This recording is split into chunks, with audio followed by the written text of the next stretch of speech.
जय जय श्री राधे। कार्तिक मास के कृष्ण पक्ष की रमा एकादशी महात्म।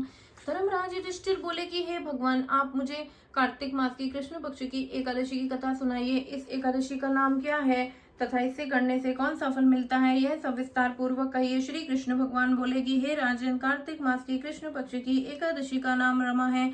इसके व्रत से समस्त पाप नष्ट हो जाते हैं। इसकी कथा इस प्रकार है, ध्यान से सुनिए। प्राचीन काल में मुचुकुंद नाम का एक राजा राज्य करता था। उससे इंद्र, वरुण, कुबेर, विभीषण आदि मित्र थे। वह सत्यवादी तथा विष्णु भक्त था।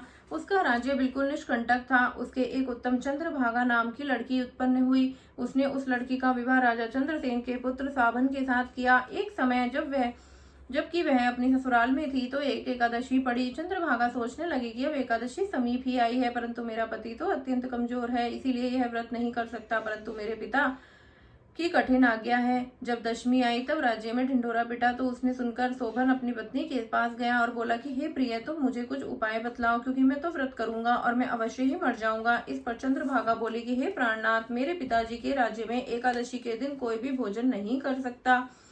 यहाँ तक कि हाथी, घोड़ा, ऊंट, पशु आदि भी तृण, अन्न, जल आदि ग्रहण नहीं करते। फिर यहाँ मनुष्य तो कैसे भोजन कर सकते हैं। यदि आप भोजन करना चाहते हैं तो दूसरे स्थान को चले जाइए, क्योंकि यदि आप इसी स्थान पर रहेंगे तो आपको व्रत अवश्य ही करना पड़ेगा। उस पर शोभन बोला कि हे प्रिय, तुम्हारा कहना तो बिल्कुल सत्य है। अब मैं व्रत अवश्य ही करूंगा। भाग्य में जो लिखा है वो होवेगा ही। ऐसा विचार करके उसने एकादशी का व्रत किया और भूख और प्यास से अत्यंत पीड़ित होने लगा। सूर्य भगवान भी अस्त हो गए और जागरण के लिए रात्रि हुई। वह रात्रि शोभन को दुख देने वाली थी। दूसरे दिन प्रातः से पूर्व ही शोभन इस संसार से चल बसा।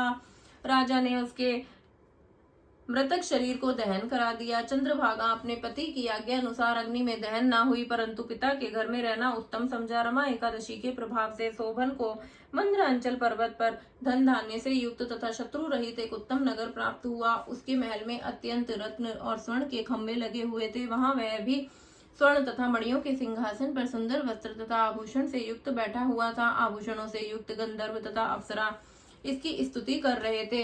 उस समय राजा शोभन दूसरा इंद्र प्रतीत हो रहा था। एक समय मुचुकुंद नगर में रहने वाला एक सोम शर्मा नाम का ब्राह्मण तीर्थ यात्रा के लिए निकला।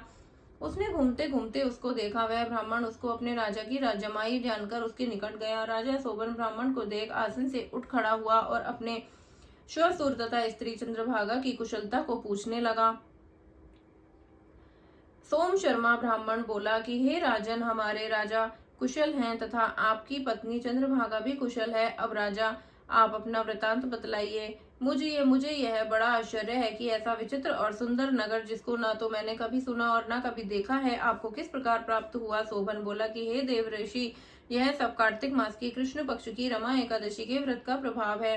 इसी से मुझे यह अनुपम नगर प्राप्त हुआ है, परंतु यह अध्रुव है। इस पर ब्राह्मण बोला कि हे राजन, यह अध्रुव क्यों है और ध्रुव किस प्रकार हो सकता है, सो आप मुझे समझाइए। मैं आपके कहे अनुसार ही व्रत करूंगा, आप इससे बिल्कुल झूठ ना समझे। शोभन बोला कि हे देव, मैंने अश्रद्धा पूर्वक व्रत किया था, उसके प्रभाव से मुझे यह नगर प्राप्त हुआ है।